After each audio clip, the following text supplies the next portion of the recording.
Fetoda, pinakiulayan ang mga tricycle drivers sa Naga City na dainang gadma imbwelto sa mga pananamantala urog na sa pamasaheng ngunya na holiday season. Mga tricycle drivers naglalaom na mas dakul nakita na ang sa indang makukuha puun ngunya na simbang gabi hasta sa Enero. Uya ang report ni Don Jimenez. Ngunyan pasan na preparado na ang mga otoridad asin simbahan sa pagrusukan kadakol ng mga tao sa simbang gabi.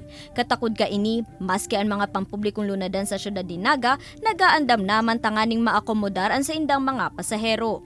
Alagad kasabay ka ini, iyuman ang patanid kan Federation of E-Trike Operators and Drivers Association of Fetoda sa mga driver na dainanggad pagsamantalahon ang holiday season para maimbwelto sa overcharging o paghagad nin mahal na pamasahe. Magiraray ako na lilingaw na ipagiromdom ining maabot ngunya na kapaskuhan kasi bagong taon na dahil magsamantala.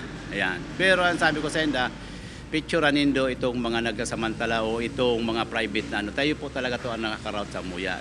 Apwera ka ini nakatutok man subot ang Fetoda sa mga color room asin pribadong lunadan na pirming naiembwelto sa siring na iligal na gibo.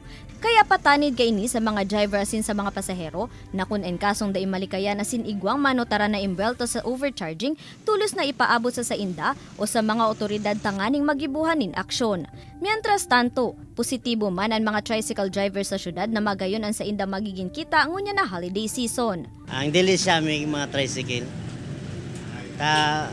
Christmas season, matawag din sa sentro, kadakol man pasahero. Siyempre, gusto mo man itong medyo duro-dako lang income, tapos mo yung pamilyaman pagbabagong taon. Sana po, dapat bako naman gayong matraffic. Ini si Don Jimenez, Balitang Bicolandia.